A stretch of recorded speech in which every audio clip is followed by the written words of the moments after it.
வணக்கம். US Israel Iran போர் சம்மந்தமாக India இன்னைக்கு வரைக்கும் ஒரு ஸ்ட்ராங் அஃபிஷியல் ஸ்டேட்மெண்ட்டை கொடுக்கல, தன்னுடைய பொசிஷனை இன்னும் தெளிவுபடுத்தலை அப்படின்ற ஒரு விமர்சனம் இருக்குது.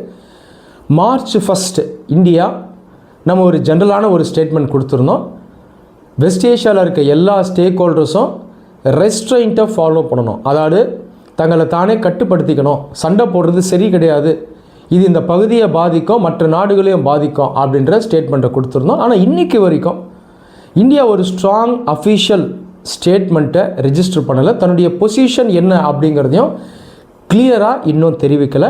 நேற்று லோக்சபாவில் பிரதமர் அவர்கள் இந்த போரை பற்றி பேசியிருந்தார். ஆனாலும் ஆப்போசிஷன் பார்ட்டிஸ்னுடைய கொஷின்ஸ் அவர் ஆன்சர் பண்ணலை. லோக்சபாவில் அவர் என்ன சொன்னார்னா, இந்த போர்னால் இந்தியாவுக்கு ஒரு ஆபத்தான சூழ்நிலை ஏற்பட்டிருக்கு. மெயினாக எக்கனாமிக் பாயிண்ட் ஆஃப் வியூவில் நமக்கு சேலஞ்சஸ் வர வாய்ப்பு இருக்குது, ஸ்பெசிஃபிக்காக எனர்ஜி செக்யூரிட்டிலையும் நமக்கு பிரச்சனை வர வாய்ப்பு இருக்குது அப்படின்றத சொல்லியிருந்தார். ஏன்னா அந்த வெஸ்ட் ஏஷியா ரீஜனில் இருந்தால் நம்ம ஆயில் அண்ட் கேஸ் ரொம்ப காலமாக இம்போர்ட் பண்ணிகிட்ருக்கோம்.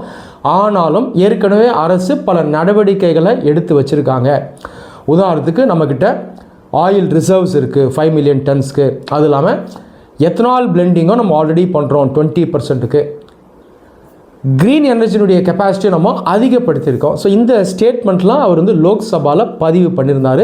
ஆனாலும் இந்தியா இன்றைக்கி இந்த குளோபல் அரீனாவில் ஒரு முக்கியமான பிளேயர், ஒரு லீடர். அப்படி இருக்கும்போது இன்னும் இந்தியா இந்த பிரேசில் பிரசிடென்ட் கொடுத்த ஒரு ஸ்டேட்மெண்ட்டை போல் தன்னுடைய அஃபிஷியல் பொசிஷன் என்ன அப்படிங்கிறத இன்றைக்கு வரைக்கும் சொல்லலை அப்படின்ற கிரிட்டிசிசம் தொடர்ந்து இருக்குது. நிறைய பேர் இதற்கு என்ன பதில் சொல்கிறாங்கன்னா, இந்தியா ஸ்ட்ராட்டஜிக் சைலன்ஸ் மெயின்டைன் பண்ணுது, அதாவது டெலிபரேட்டாகவே வேண்டுமென்றே நம்ம சைலண்ட்டாக தான் இருக்கோம், அப்படி இருக்கிறது தான் நல்லது. நம்ம தேவையில்லாமல் ஒரு ஸ்டேட்மெண்ட்டை கொடுத்தோம்னா அது நம்மளையே பாதிக்கும். நமக்கு இந்த வெஸ்ட் ஏஷியாவிலேருந்து தொடர்ந்து எனர்ஜி தேவை, அதை நம்ம எப்படியாவது வாங்கிட்டா போதும் அப்படின்னு சொல்கிறாங்க. சரி, இந்தியாவுடைய பொசிஷன் என்னவா இருக்கணும், நம்மளுடைய அஃபிஷியல் பொசிஷன் என்ன அப்படிங்கிறத நம்ம சொல்லணுமா, லீடர்ஷிப் இதில் தேவையா, இந்தியா ஏன் ஒரு ப்ராப்பரான பொசிஷனை எடுக்கணும், இதற்கான காரணம் என்ன, இதை நம்ம இந்த வீடியோவில் டீட்டெயில்டாக டிஸ்கஸ் பண்ணுவோம் வாங்க. இந்தியா இண்டிபெண்டன்ஸ்க்கு அப்புறம் நீங்கள் தொடர்ந்து பார்த்தீங்கன்னா இந்தியா ஒரு வளர்ந்து வரக்கூடிய நாடாக இருந்தது, ஒரு நான் அலைன்டு கண்ட்ரியாக இருந்தது. 1945க்கு அப்புறம் கோல்டு வார் பீரியட் ஸ்டார்ட் ஆகுது.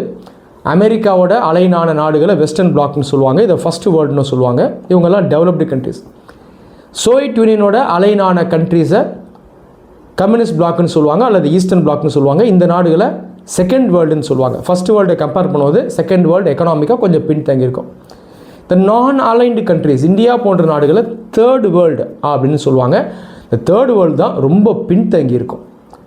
இந்தியா ஒரு தேர்ட் வேர்ல்டு கண்ட்ரியாக இருந்தாலும் தன்னுடைய ஃபாரின் பாலிசியில் நம்ம எப்பயுமே ஸ்ட்ராங்காக இருந்திருக்கோம். சுயஸ் கனால் கிரைசிஸ் ஆகட்டும், வியட்நாம் வார் ஆகட்டும், 2003 நடந்த இன்வேஷன் ஆஃப் ஈராக் ஆகட்டும், நம்முடைய பொசிஷனை நம்ம கிளாரிஃபை பண்ணியிருக்கோம் அஃபிஷியலாக.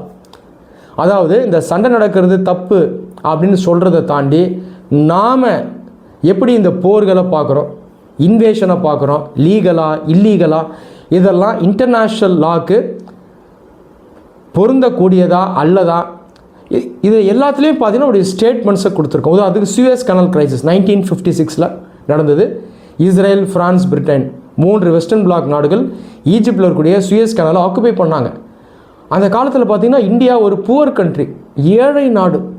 ஆனாலும் நம்ம ஃபாரின் பாலிசியில் ரொம்ப ஸ்ட்ராங்காக இருக்கும். இந்த சுயஸ் கனல் கிரைசிஸில் நம்முடைய பொசிஷனை நம்ம தெளிவாக சொல்கிறோம். இந்த 3 நாடுகளும் அத்துமீறி இருக்குது அப்படின்னு நம்ம சொல்லி, இந்தியா போன்ற பல நாடுகளும் இந்த விவகாரத்தில் தங்களுடைய வாய்ஸை ரைஸ் பண்ணுறாங்க. இதனால் 2 சூப்பர் பவர்ஸ் அமெரிக்கா, யுஎஸ்எஸ்ஆர் 2 பேருமே சேர்ந்து இந்த சுயஸ் கனல் கிரைசிஸை ஒரு முடிவுக்கு கொண்டு வந்தாங்க. வியட்நாம் வார்லையும் இந்தியா ஒரு ஸ்ட்ராங் பொசிஷன் எடுத்தோம். வியட்நாம் வாரில் இந்த அமெரிக்காவும் யுஎஸ்எஸ்ஆரும் வியட்நாமோடு சேர்த்து பல நாடுகள் மேலேயும் அட்டாக் பண்ணாங்க. இதுவும் தவறு அப்படின்ற ஒரு ஸ்டேட்மெண்ட்டை நம்ம ஸ்ட்ராங்காக பதிவு பண்ணோம். நம்முடைய பொசிஷன் என்ன அப்படின்றத நம்ம தொடர்ந்து சொல்லிக்கிட்டே இருந்தோம். 2003 இன்வேஷன் ஆஃப் ஈராக்லேயும் நம்ம ஒரு ஸ்ட்ராங் ஸ்டேட்மெண்ட் கொடுத்தோம். ஈராக்கை இன்வேட் பண்ணுறது ஜஸ்டிஃபைட் கிடையாது, அகெயின்ஸ்ட் இன்டர்நேஷ்னல் லா, லீகல் பேசிஸ் கிடையாது அப்படின்றத நம்ம தெளிவாக சொன்னோம். ஆனால் இன்றைக்கி பாருங்கள், இந்தியாவுடைய பொசிஷன் ரொம்ப ஸ்ட்ராங்காக இருக்குது. நம்மக்கிட்ட செகண்ட் லார்ஜஸ்ட் ஆர்மி இருக்குது, நியூக்ளியர் வெப்பன்ஸ் இருக்குது, நம்முடைய எக்கனாமிக்கல் ஸ்ட்ரென்த் வந்து அதிகமாகிட்டே போகுது. அது இல்லாமல் நம்ம இன்னும் நிறைய நாடுகளுக்கு லீடர்ஷிப் கொடுக்குறோம். பிரிக்ஸ் அமைப்புக்குள்ளே நம்ம ஒரு லீடராக இருக்கோம். அப்படி இருக்கும்போது கண்டிப்பாக இந்தியா தன்னுடைய பொசிஷன் என்ன அப்படிங்கிறத கிளாரிஃபை பண்ணும். அதை தாண்டி பொலிட்டிக்கல் லீடர்ஷிப்பும் ரொம்ப முக்கியம்.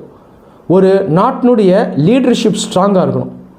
கண்டிப்பாக ஸ்டேட்மெண்ட்ஸ் கொடுக்கணும். இப்போ உதாரணத்துக்கு பிரேசில் பிரசிடெண்ட் பாருங்கள், லூலா டா சில்வா தெளிவாக சொல்லியிருக்கார், இந்த மாதிரி போர்களை செய்வது தவறு, இதெல்லாம் யூனிலேட்ரல் ஆக்ஷன், இன்டர்நேஷ்னல் லாக்கு எதிரானது. இதை நாங்கள் டெவலப்பிங் கண்ட்ரீஸ்க்கு எதிரான ஒரு போராக பார்க்குறோம். ஏன்னா அந்த ஏகாதிபத்திய சக்திகள் சண்டை போடுறது அல்டிமேட்டாக டெவலப்பிங் கண்ட்ரீஸான பிரேசில், இந்தியா போன்ற நாடுகள் அஃபெக்ட் பண்ணுதுன்றதை அவர் தெளிவாக சொல்லியிருக்கார். ஸோ கண்டிப்பாக இந்தியாவும் தன்னுடைய அஃபிஷியல் பொசிஷன் என்னங்கிறத கிளாரிஃபை பண்ணணும். பொலிட்டிக்கல் லீடர்ஷிப் ரொம்ப முக்கியம். இப்போ லூலா டா சில்வா எப்படியோ அதே போல் தான் நம்முடைய பிரதமர் மோடி அவர்களும். ஸோ நம்ம பிரைம் மினிஸ்டர் கண்டிப்பாக ஸ்டேட்மெண்ட்டை கொடுக்கணும். He should clarify. சரிங்களா? அப்போது இந்தியா வரக்கூடிய நாட்களில் தங்களுடைய பொசிஷன் என்னங்கிறத சொல்கிறது ரொம்பவே நல்லது. அட்லீஸ்ட் பிரைம் மினிஸ்டர் இப்போ லோக்சபாவில் பேசியிருக்காரு, நல்ல விஷயம். நேற்று ஃபாரின் மினிஸ்டர் ஜெய்சங்கரும் என்ன சொல்லியிருந்தாருன்னா, இப்போ ரஷ்யாவோட நம்முடைய ஃப்ரெண்ட்ஷிப்பை நம்ம ஸ்ட்ரெங்தன் பண்ணணும் அப்படின்னும் சொல்லியிருக்காரு. அப்போ அரசு இந்த வார் சிச்சுவேஷனை அவங்க தொடர்ந்து ரிவ்யூ பண்ணிட்டு வராங்க. இப்போ ஸ்டேட்மெண்ட்ஸை கொடுத்துட்டு வராங்க. இது ஒரு பாசிட்டிவ் டெவலப்மெண்ட்டாக நான் பார்க்குறேன். இதை தாண்டி இந்த போர்கள் அப்படின்னு வரும்போது நம்ம நாடு ரெண்டு விஷயத்தை கவனிக்கணும். ஒன்று ரெஸ்பான்சிபிலிட்டி, நம்முடைய பொறுப்பு உணர்வு, நம்முடைய லீடர்ஷிப், இது முக்கியம். இரண்டாவது நம்முடைய நேஷனல் இன்ட்ரெஸ்ட், நம்முடைய தேசிய நலன், இதுவும் முக்கியம். இப்போ இந்த ஈரான் போர் பாருங்கள், இது ரெண்டுத்தையும் அஃபெக்ட் பண்ணுது. நமக்குன்னு கலெக்டிவாக இன்ட்ரெஸ்ட் இருக்குது. மெயினாக டெவலப்பிங் கண்ட்ரீஸ்க்குன்னு ஒரு கலெக்டிவ் இன்ட்ரெஸ்ட் இருக்குது, ஒட்டுமொத்த நலன் இருக்குது. இந்தியா டெவலப்பிங் கண்ட்ரீஸ்க்கு ஒரு லீடர். இந்த டெவலப்பிங் கண்ட்ரீஸை ஒட்டுமொத்த குளோபல் சவுத்துன்னு சொல்கிறோம். நம்ம குளோபல் சவுத்துக்கு ஒரு லீடர். இந்த குளோபல் சவுத்துக்கான கலெக்டிவ் இன்ட்ரெஸ்ட்டும் இன்றைக்கி பாதிப்புக்குள்ளே இருக்குது. உதாரணத்துக்கு ஆயில் ப்ரைஸ் இன்றைக்கி அதிகமாக இருக்குது. நிறைய டெவலப்பிங் கண்ட்ரிஸுடைய எக்கனாமி இந்த வார்னால் அஃபெக்ட் ஆகிருக்கு. வேலை இழப்பு ஏற்படக்கூடிய வாய்ப்புகள் இருக்குது. இரண்டாவது நேஷனல் இன்ட்ரெஸ்ட், தேசிய நலன். இந்த போர்னால் இந்தியாவுடைய தேசிய நலனும் பாதிக்கக்கூடிய வாய்ப்பு இருக்குது. இப்போது இந்தியாவுடைய நிறைய என்ஆர்ஐஸ் இந்த வெஸ்ட் ஏஷியாவில் ஒர்க் பண்ணுறாங்க. இன்றைக்கி அங்கே போர் நடக்குது. இப்போ ஃப்யூச்சரில் அவங்களால போய் அங்கே தைரியமாக வேலை செய்ய முடியுமா? இந்த மாதிரி கேள்விகள் எழுது. இரண்டாவது, இந்த வெஸ்ட் ஏஷியாவை நம்பி இந்தியாவை எனர்ஜி செக்யூரிட்டிக்கு நம்பி இருக்கும். ஆயில் கேஸ்லாம் இங்கேருந்து தான் மெயினாக வாங்குகிறோம். அந்த ஸ்ட்ரெயிட் ஆஃப் ஹார்மஸ் ஒரு முக்கியமான லேன், அதையும் நம்ம நம்பி இருக்கோம். நம்மளுடைய நேஷனல் இன்ட்ரெஸ்ட்டும் இங்கே அஃபெக்ட் ஆகிருக்கு. அதை தாண்டி நம்முடைய செக்யூரிட்டி இன்ட்ரெஸ்ட்டும் இங்கே அஃபெக்ட் ஆகிருக்கு. ஈரானை எதிர்த்து யார் சண்டை போடுறோம்? America, Israel. அமெரிக்கா, இஸ்ரேல் ரெண்டு பேருமே நம்முடைய பார்ட்னர்ஸ். அதே நேரத்தில் ஈரானுமே முக்கியமான பார்ட்னர்ஸ். யாரையுமே விட்டு கொடுக்க முடியாது. இந்த நேரத்தில் இந்தியா இந்த பார்ட்னர்ஸ் எல்லாத்தையும் பேலன்ஸ் பண்ணணும். ரஷ்யாவும் நமக்கு முக்கியம். ரஷ்யா ஈரானுடைய ஒரு அலை. அப்போ பாருங்கள், நம்ம தொடர்ந்து நம்முடைய நேஷனல் இன்ட்ரெஸ்ட்டுக்காகவும் கலெக்டிவ் இன்ட்ரெஸ்ட்டுக்காகவும் நம்ம ஒர்க் பண்ணணும். கடந்த பல வருடங்களாக நம்ம அமெரிக்காவோட ரொம்ப க்ளோஸாக போயிட்டோம். அமெரிக்கன் ஃப்ரெண்ட்ஷிப் நமக்கு தேவை தான். First BJP prime minister Vajpayee அவர்கள் தான் முதல் முறையாக அமெரிக்காவோட இந்தியாவுடைய கோஆப்ரேஷனை ரொம்ப ஸ்ட்ரெங்தன் பண்ணார். அதுக்கு முன்னாடி இந்த ஜனதா பார்ட்டி அவங்களும் அமெரிக்காவோட க்ளோஸாக ஒர்க் பண்ண நினச்சாங்க. ஆனால் 2 வருஷம் தான் ஆட்சி பண்ணாங்க, அவங்களால செய்ய முடியல. ஆனால் வாஜ்பாய் அவர்கள் ஆட்சியில் இருக்கும்போது நம்ம ரஷ்யன் ஃப்ரெண்ட்ஷிப்பையும் ரொம்ப ஸ்ட்ராங்காக வச்சுருந்தோம். ஆனால் இன்றைக்கி இருக்கக்கூடிய பிஜேபி பிரதமர் மோடி அவர்கள் அமெரிக்காவோட ரொம்ப க்ளோஸாக போயிட்டார். அதற்கு சில காரணங்கள் இருக்குது. இதில் சில விஷயங்கள் நம்ம அச்சீவ் பண்ணியும் இருக்கோம். ஆனால் அளவுக்கு அதிகமாக நம்ம ஒரு சைடு போகக்கூடாது. சொல்லப்போனால் நம்ம போயிட்டோம். அமெரிக்கா, இஸ்ரேல், சவுதி அரேபியாவோட ரொம்ப க்ளோஸாக போயிட்டோம். இது தவறு. நம்ம பேலன்ஸ் பண்ணணும். ஒரு பக்கம் அமெரிக்கா, இஸ்ரேல், சவுதி எல்லாரும் முக்கியம்.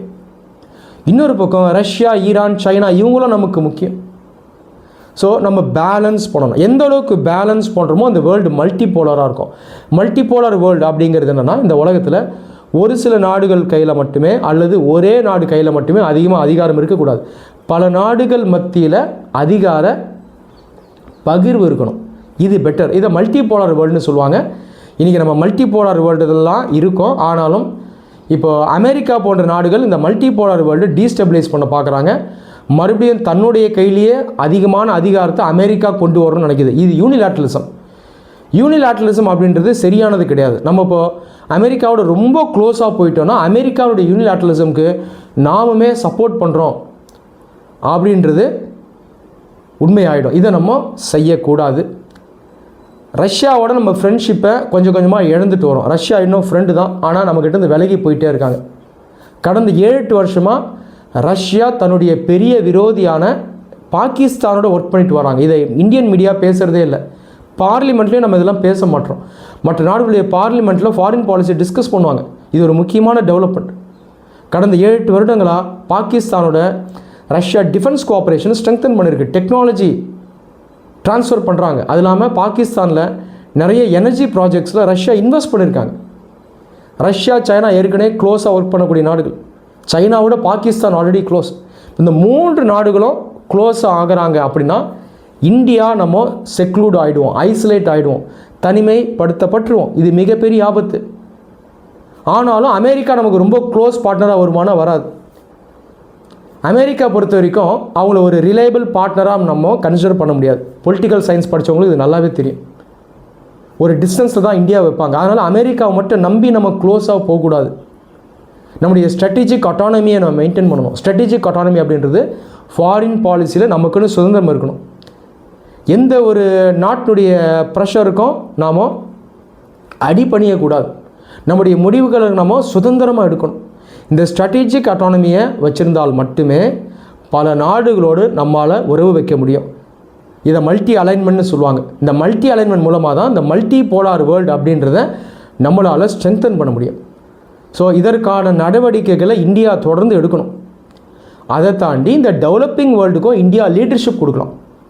இன்றைக்கி இந்தியா ஒரு சூப்பர் பவர் கிடையாது. ஃப்யூச்சரில் நம்ம சூப்பர் பவராக மாறலாம். ஆனால் இன்றைக்கி டெவலப்பிங் வேர்ல்டுக்கு நம்ம ஒரு லீடர். டெவலப்பிங் வேர்ல்டுக்கு இந்தியா, பிரேசில், சைனா இவங்கெல்லாம் லீடர் தான். இந்த டெவலப்பிங் வேர்ல்டுக்குள்ளே நம்ம லீடர்ஷிப்பை தொடர்ந்து கொடுக்கணும். அப்போ தான் மற்ற டெவலப்பிங் கண்ட்ரிஸ் இந்தியாவுக்கு சப்போர்ட் பண்ணுவாங்க. இப்போ இந்த போரில் பாருங்கள், டெவலப்பிங் கண்ட்ரிஸ் தான் அதிகமாக அஃபெக்ட் ஆவாங்க. நம்ம தான் குரலை கொடுக்கணும். லூலா டா சில்வா அப்போ சொன்னார் ரீசெண்டாக, பிரிக்ஸ் நாடுகள் இந்த போர் சம்மந்தமாக ஆக்ஷன் எடுக்கணும்னு சொன்னார். பிரிக்ஸ் நாடுகளில் யார் இருக்காங்கன்னா முக்கியமான டெவலப்பிங் கண்ட்ரிஸ் இருக்காங்க. டெவலப்பிங் கண்ட்ரிஸ்க்குள்ளே இருக்கிற லீடர்ஸ் வந்து பிரிக்ஸில் இருக்காங்க. அதில் பிரேசிலும் இருக்குது, சைனா, ரஷ்யா, இந்தியாலாம் உள்ளே இருக்குது. அப்போ இந்த பிரிக்ஸ் அமைப்பு உள்ளே இருந்தே இந்தியா டெவலப்பிங் கண்ட்ரீஸ்க்கு லீடர்ஷிப் கொடுக்கணும். இந்த போர் சம்மந்தமாக தொடர்ந்து பிரிக்ஸ் நாடுகள் குரல் கொடுக்கணும். இந்த போரை நிறுத்த சொல்லணும். அதை தாண்டி இந்தியாவும் பிரிக்ஸில் ஒரு மெம்பராக, டெவலப்பிங் வேர்ல்டுக்கு ஒரு லீடராக குரல் கொடுத்துக்கிட்டே இருக்கணும். இதை நம்ம துரிதமாக செய்கிறோம், செஞ்சுக்கிட்டே இருக்கணும். டிலே பண்ணக்கூடாது. பிரதமர் அவர்களும் ஃபாரின் மினிஸ்டர் அவர்களும் உடனடியாக இதற்கான நடவடிக்கைகளை எடுக்கணும். பார்லிமெண்ட்டில் எதிர்க்கட்சிகளோடு சேர்ந்து ஆளும் கட்சி பேச்சுவார்த்தை நடத்தணும். முக்கியமான முடிவுகள் பார்லிமெண்ட்டில் எடுக்கப்படணும். இதை நம்ம செய்யணும். இதன் மூலமாக இந்தியாவுடைய பொசிஷனை நம்ம ஃப்யூச்சரில் ஸ்ட்ரெங்தன் பண்ணணும். இந்த ஈரான் போர் இந்தியாவை அஃபெக்ட் ஆகாத மாதிரி நம்ம பார்த்துக்கணும். அதே நேரத்தில் நம்முடைய லீடர்ஷிப்பையும் இந்த நேரத்தில் நம்ம ஷோகேஸ் பண்ணணும். இந்த ஈரான் வார முடிவு கொண்டு வரதுக்கு என்னை பொறுத்த வரைக்கும் இந்தியாவுக்கு தான் எல்லா விதமான வாய்ப்பும் இருக்குது. இந்த போரில் ஒரு ப்ராப்பர் மீடியேட்டராக செயல்படலாம் அப்படின்னா அந்த உலகத்தில் ஒரே நாடு, பெஸ்ட்டு கண்ட்ரி இந்தியா தான். ஆனால் தொடர்ந்து நம்ம இந்த வாய்ப்புகளை கோட்டை விடுறோம். இந்த வாய்ப்புகளை சைனா யூஸ் பண்ணுறாங்க. சைனா ஒரு டெமோக்ராட்டிக் கண்ட்ரி கிடையாது, அது ஒரு அலைன்டு கண்ட்ரி. ஆனால் அவங்க மீடியேட்டராக வராங்க. ரீசெண்டாக ஈரானுக்கும் சவுதிக்கும் இடையே அவங்க மீடியேட் பண்ணாங்க. இன்னும் நிறைய நாடுகளுக்கு மீடியேட் பண்ணுறாங்க. ஆஃப்ரிக்காவில் மீடியேட் பண்ணுறாங்க. நாம் இழக்கக்கூடிய வாய்ப்புகளை சைனா எடுக்குது. இந்த ஈரான் வாரில் இந்தியா கண்டிப்பாக மீடியேட் பண்ணணும். நான் சொல்கிறது போல் ஏழை நாடாக இருக்கும் போதே நம்ம குரல் கொடுத்தோம், மீடியேட் பண்ணோம். இன்றைக்கி நமக்கு எல்லா சக்தியும் இருக்குது, வாய்ப்புகள் இருக்குது, லீடர்ஷிப் கொடுக்குறோம். நம்ம இந்த ஈரான் போரில் ஒரு மீடியேட்டராக இறங்கி இந்த போரை ஒரு விரைவான முடிவுக்கு கொண்டு வரணும். நன்றி.